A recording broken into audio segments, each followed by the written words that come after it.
Jadi kalau kita masuk surga, apa karena amal kita? Enggak, karena kebaikan Tuhan. Tuhan bisa saja memasukkan kamu ke neraka. Bisa saja seorang pelacur dimasukkan ke surga, nggak ada urusan, dia punya kuasa kok. Jadi kalau kita mendapatkan surga semata-mata karena kebaikan Tuhan, bukan karena amalmu.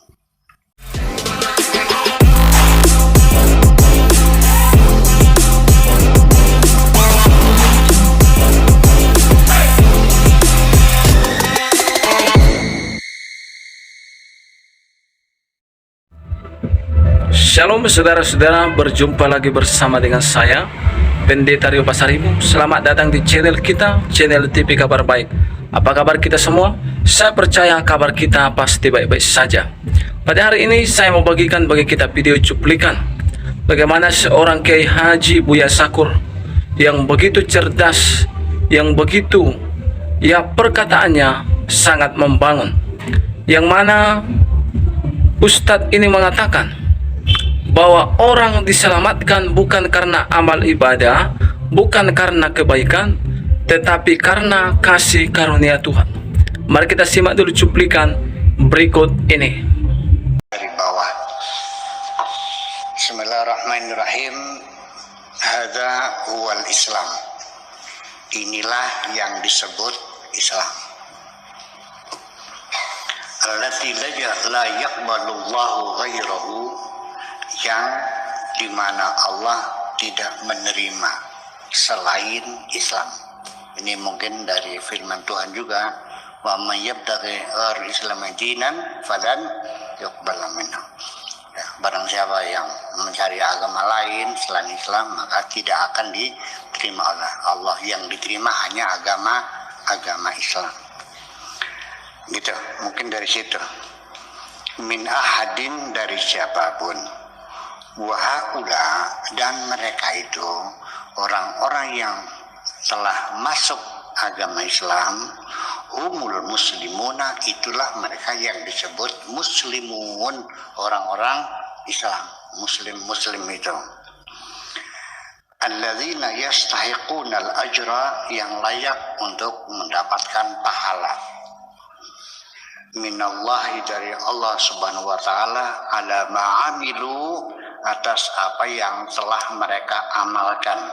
Jaza'an bima kanu ya'malun, sebagai imbalan atas amalan mereka. Tetapi juga kita mesti tahu, Nabi bilang sama sahabat-sahabatnya yang merasa mungkin Nabi melihat sahabat-sahabat yang telah banyak berjasa, berbuat, mungkin ada sedikit rasa bangga dengan jasanya. Kita juga begitu kan, kalau orang merasa berjasa kan ada sombongnya juga kan. Iya. Mungkin Nabi memperhatikan perilaku para sahabat itu yang besar kepala barangkali, yang agak sombong karena banyak berjasa, banyak nyumbangkan dengan Nabi. Akhirnya Nabi mengatakan, la yadkhulu ahadukumul jannata bi'amalih. Tidak bisa atau tidak ada orang masuk surga berdasarkan amal. Tsumma qalu ya Rasulullah, wala anta, termasuk engkau juga ya Rasulullah. Maksudnya, apakah juga termasuk engkau juga tidak masuk surga kecuali bukan karena amalmu, bukan karena kenabianmu, bukan karena kerasulanmu. Nabi mengatakan, qala bala, iya, wala ana kadzalika, saya juga sama, tidak seperti itu. Sama seperti itu, tidak masuk karena amalku, bukan. Bal bifadlihi wa mannihi, tapi berdasarkan anugerah dan kurnia Tuhan. Jadi kalau kita masuk surga, apa karena amal kita? Enggak, karena kebaikan Tuhan. Tuhan bisa saja memasukkan kamu ke neraka. Bisa saja seorang pelacur dimasukkan ke surga, nggak ada urusan, dia punya kuasa kok. Jadi kalau kita mendapatkan surga semata-mata karena kebaikan Tuhan, bukan karena amalmu. Ini logika saya berjalan, masuk akal. Untuk masuk surga, apa dengan amal? Berapa sih harga amalmu? Yuk kita sekarang hitung. Apa yang kau lakukan di dunia ini? Sembahyang 5 waktu. Sok berapa harganya sholat kamu sehari? Saya saja ngasih honor imam masjid di Indramayu itu 1 kali sholat 1.000 rupiah. Jadi satu hari imam masjid di Indramayu itu dulu ya, waktu dulu itu saya gaji 5.000 rupiah sehari. Jadi sebulan berapa? 150. 3 bulan sekali saya bagi duitnya satu orang imam dapat 450.000. Nah sebulan tuh, setahun berapa? Berapa tahun kamu sholat? Bisa nggak buat beli surga? Puasamu berapa harganya? Nothing. Nggak seimbang. Amalmu beli karcis masuk surga itu. Jadi kalau kamu masuk surga, itu karena kebaikan Tuhan. Karena tidak teruji kebaikan-kebaikanmu itu. Untuk masuk surga. Mau beli rumah aja. Rumah RSSSSS. Rumah RSSSSS. Yang tipe 21 ya. Rumah sangat susah sekali selonjor. Itu 20 tahun baru lunas kok. Nyicil tiap bulan 700.000 selama 20 tahun jerih payah untuk rumah sekecil itu, apalagi surga. Gitu. Ya inilah artinya bahwa ini normatif saja. Karena dia menirukan Tuhan. Tuhan mengatakan, nanti amalmu akan kubayar. Kan gitu. Dan nanti akan aku hadiah kamu surga. Ya silakan saja yang bicara Tuhan kok. Tapi kita jangan bertindak seperti Tuhan. Memberikan kepastian kepada kamu masuk surga. Memang saya Tuhan, enggak dong. Jadi kamu juga sebagai santri jangan berlaku sebagai Tuhan. Menjamin seseorang masuk surga. Kamu pasti nggak masuk surga? Pasti masuk surga nggak? Ada terus. Orang tiap hari ngaji guru agama di satu desa. Waktu akan meninggalnya, dia profesinya nyupir. Jadi mungkin dia gantian sama keneknya, kenek suruh nyupir, dianya bawa cewek ke baknya. Main cewek di bak truk. Yang nyupir keneknya. Tabrakan mati. Ya, dalam keadaan telanjang bulat dengan perempuan lain. Terjadi kan? Betul enggak? Belum tentu kok. Ya, su'ul khotimah namanya itu. Belum tentu. Ada orang yang tiap hari ngelacur, matinya lagi sembahyang lagi.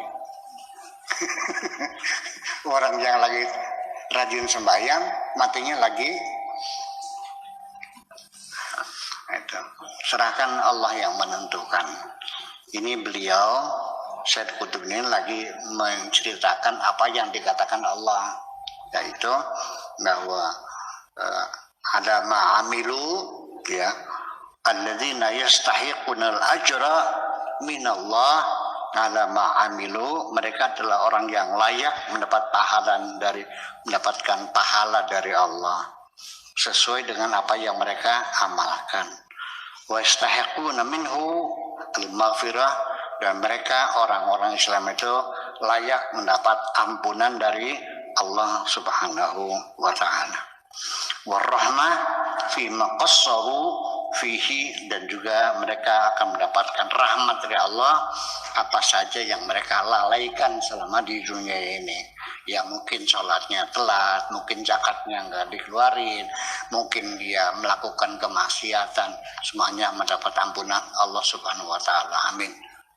Itu aja kok sebetulnya. Kemudian kenapa demikian?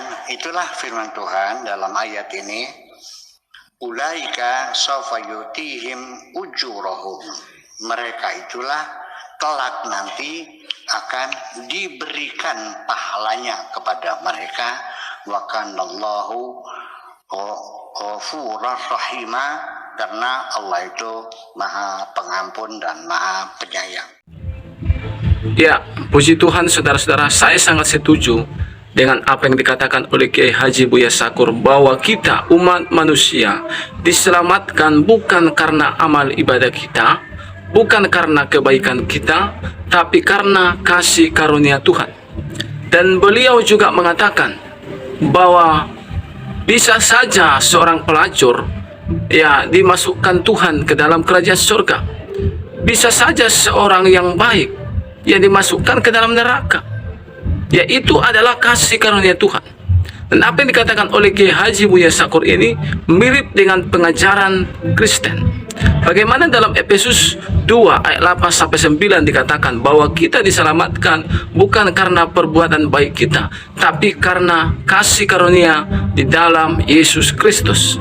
Nah, saudara-saudara kasih Tuhan, apakah kalau kita diselamatkan karena iman kepada Yesus Kristus, apakah kalau kita diselamatkan kita masuk surga karena kasih karunia Tuhan, apakah kita ya boleh berbuat jahat? Ya tentunya tidak. Apakah kita boleh berbuat dosa? Ya tentunya tidak. Saudara-saudara ya, jadi jelas kebaikan kita ya, amal ibadah kita ya, belum tentu bisa menyelamatkan kita. Tetapi saudaraku, kasih karunia Tuhan itulah yang mampu dan bisa menyelamatkan kita. Bapak ibu saudara siapapun kita, mari jangan kita menyombongkan perbuatan baik kita. Mari jangan kita menyombongkan amal ibadah kita. Kita merasa surga itu milik kita. Kita merasa kita pasti akan masuk surga. Saudaraku dikasih Tuhan, kalau Tuhan tidak menghendakinya, maka itu tidak akan terjadi. Tapi kalau Tuhan menghendaki kita masuk surga, maka kita akan masuk surga. Jadi semuanya berdasarkan kasih karunia Tuhan. Di Alkitab jelas kita lihat bagaimana ada seorang pelacur diselamatkan oleh Tuhan. Tuhan katakan dosamu sudah diampuni. Bahkan Tuhan pernah membuat suatu perumpamaan pada waktu itu 2000 tahun yang lalu. Bagaimana ada seorang pemungut cukai yang datang kepada Tuhan Yesus dan dia menyadari, aku ini orang berdosa. Sambil memukul dadanya, dia berkata, aku tidak layak di hadapan-Mu Tuhan. Sedangkan ada seorang Farisi, dia mengatakan kepada Tuhan, Tuhan, aku tidak seperti orang lain. Aku suka memberikan perpuluhanku, aku suka beribadah, aku suka melakukan yang baik. Saudaraku kasih Tuhan, Alkitab mengatakan siapakah yang dibenarkan di antara mereka? Yang dibenarkan Tuhan adalah seorang pemungut cukai yang merendahkan hatinya di hadapan Tuhan, yang sadar dia adalah orang berdosa. Saudaraku kasih Tuhan, bahkan seorang penjahat yang disalibkan di samping Tuhan Yesus sebelah kanannya. Saudaraku, Tuhan katakan, hari ini engkau akan ada bersama dengan aku dalam Firdaus, artinya surga. Itu Tuhan berikan kepada seorang penjahat sekaligus. Tuhan selamatkan orang itu, sebentar lagi dia akan mati. Kenapa? Karena kasih karunia Tuhan. Bapak ibu saudara yang kasih Tuhan, mari kita jangan memegahkan kebenaran kita, jangan memegahkan kebaikan yang kita kerjakan, tapi marilah kita bermegah karena Tuhan. Dia sanggup menyelamatkan kita, dia sanggup membawa kita ke surga. Itu sebabnya mari miliki hubungan persekutuan dengan Tuhan Yesus. Saya Pendeta Rio Pasaribu undur diri. Tuhan Yesus berkati kita. Shalom.